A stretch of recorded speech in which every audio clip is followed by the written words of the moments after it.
Hello everyone, welcome to Solving Standard. I'm Corbin, and this is green-white aggro. This deck is something, as you will see. This isn't the best hand ever, but this card's pretty good. Appeal to authority until end of turn target creature gets +X/+X for excess number of creatures you control. We're going to control a lot of creatures in most circumstances. By the way, you can also bring back from your graveyard with the Aftermath side to tap down their team. Yeah, you just pump your creature, you make it pretty big, you get on in there, and when you do it on an Adorned Pouncer with Double Strike or something like that, it ends games in a hurry, and that's what this deck does. Oh, we've been sent a message. Well, my opponent says they're 4-0 on a brew as well, so as for input, we'll see. I'm interested to see what you've got over there, Mr. Big Baby Jesus. Oh, the Desert of the Glorified, huh? All right, all right. Well, we have plenty of lands over here. Let's go ahead and start things off, I guess, with the Adonto Vanguard. It's the most resilient of the things we can play.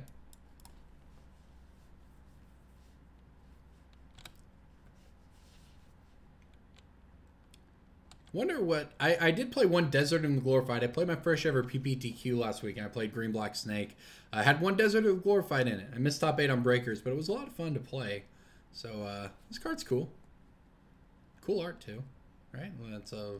I guess that's a Bantu or something. All right, here we go. Oathsworn. Oh, it's a black-white life gain deck. All right, all right. Fortunately, I think we can just attack for quite a bit here. Another Adonto Vanguard. I will take it.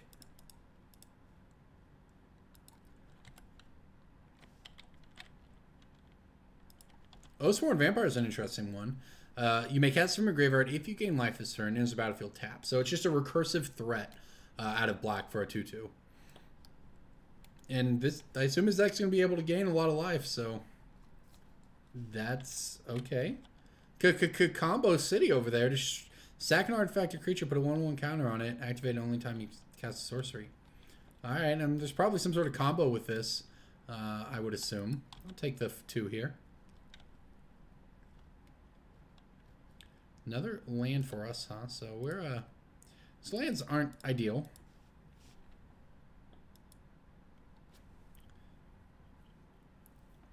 However, we get to attack for 6, and our appeal to authority next turn is going to be pretty good.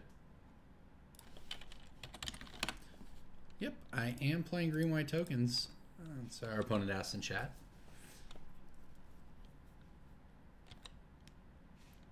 Alright, down to 11. That's pretty good for us sitting on appeal to authority in hand. Not to mention the Shifted Dunes for the follow-up, if that doesn't get there. And, you know, this card is sort of inherently risky, right? You're casting a sorcery speed spell on one of your creatures.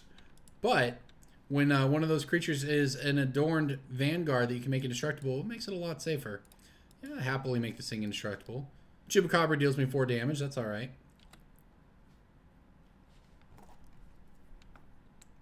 Let's see how aggressive our opponent is here, and they're not going to be aggressive at all, so okay. We're on nothing but lands, so okay. Literally drawn 4 cards this game that aren't lands. Alright, so if I do it now, we give +4 to it, and then I tap down these 2 things and swing. So our opponent can block 3 and take 1, 2, so they'd be taking, they'd block 3 and they take 4, 5, 6. So this one is, all right, yeah, sure, whatever, let's do it. And the next time we play Shifted Dunes and hope it's enough to finish it off because we're not really drawing any cards to do anything else.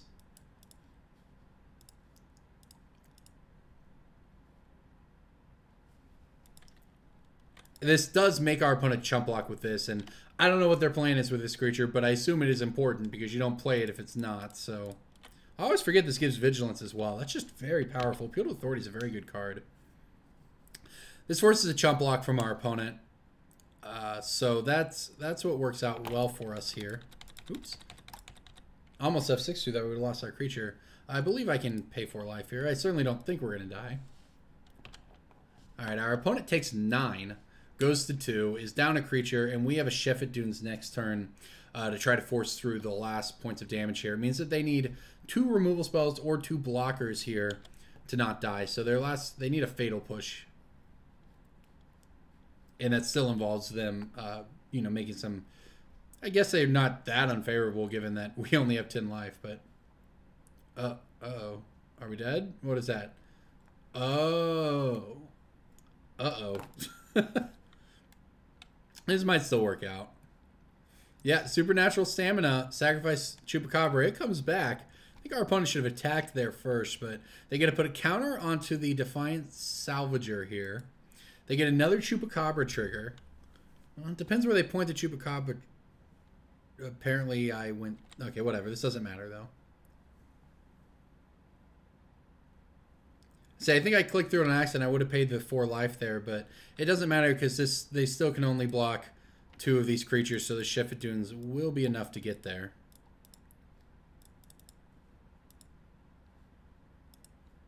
Unless there's any slaughter packs I don't know about anyways. It was a close game, but we managed to just barely turn the corner there. Alright, on to the sideboarding. Black-white sacrifice things. Alright, I think I want the Baffling End. Probably the Harvester, probably the Oketra. Settle is the tempting one, but it seems like they're going to control the board more so than just swing into us. I mean, Settle's not bad. Give Settle a shot here. Don't need the kitty cat. Maybe we just want one Oketra. Huali seems okay in the matchup. We can probably cut a Branchwalker here. It seems pretty cuttable. Do we want to access it? We'll get rid of this. We'll just give this a shot. I don't know exactly what our opponent's up to here. It was pretty sweet though. That was certainly the combo. It was going to turn the corner on us pretty fast. Our hand is extremely good if we draw an untapped white source on turn 1. We're not mulliganing it regardless, but man, this hand is great if we draw an untapped white source on turn 1. Not exactly, but not the end of the world either.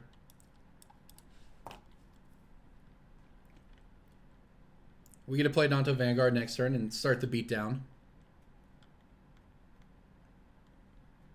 Uh-oh. Hidden Stockpile has arrived.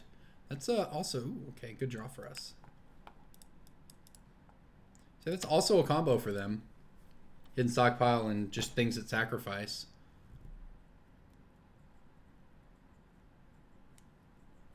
The big question for us is if we're going to be able to flood the board. I really want a second white source so our Ceram's Expertise can go off without a hitch on turn 4 here.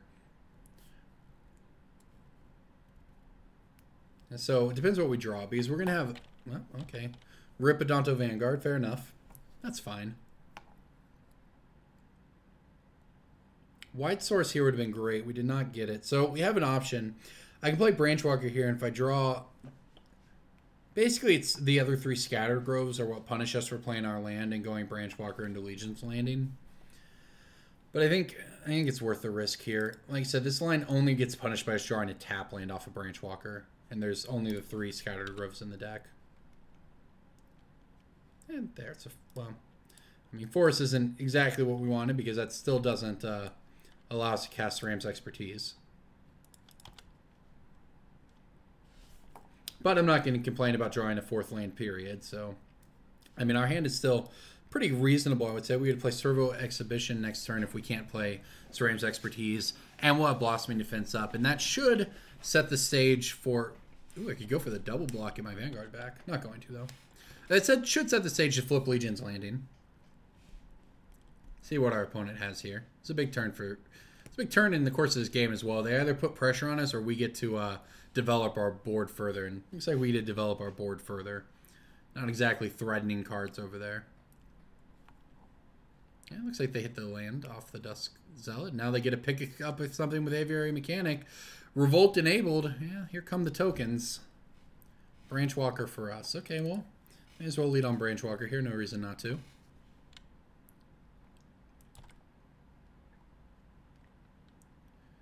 I will put that... It is tempting to keep. I'm going to put it in my graveyard just because I really need the other white mana here, but it is good. Alright, Servo Exhibition. I guess I attack now with this Branchwalker.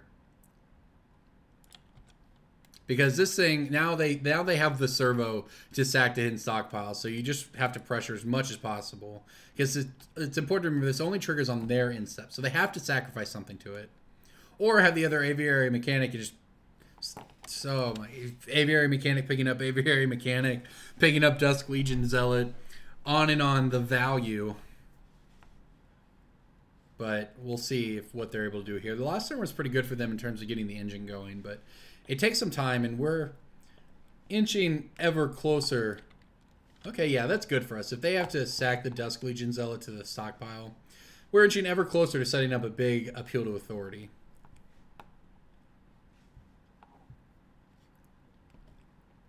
Another Legion's Landing, not what we wanted. I'm pretty sure I just have to swing the team in here.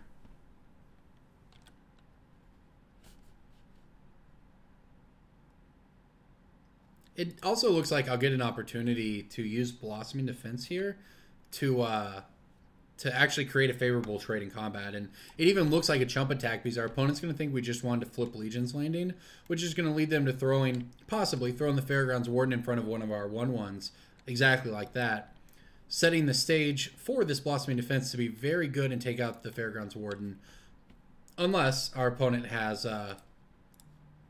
Fatal Push. But if they have Fatal Push, they have Fatal Push. This gave us... Yeah, look at that. This gave us a second white mana for the Adonto Vanguard. Or, yeah, for this Ram's Expertise, rather.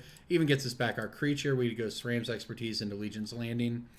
This is basically exactly how we wanted this game to play out. And it's very important because it means that our opponent's board state was... they just have fewer things. And when they're trying to go off with Hidden Stockpile... Just keeping things off your opponent's board is pretty important. And now we have 1, 2, 3, 4, 5, 6, 7. We have 8 creatures in play. Well, okay, make that 7 creatures in play with Appeal to Authority going on here and the ability to cast 2 of them actually from our graveyard to tap our opponent's team down. So I would say they need removal or they're in quite a bit of trouble. And may as well go for this one.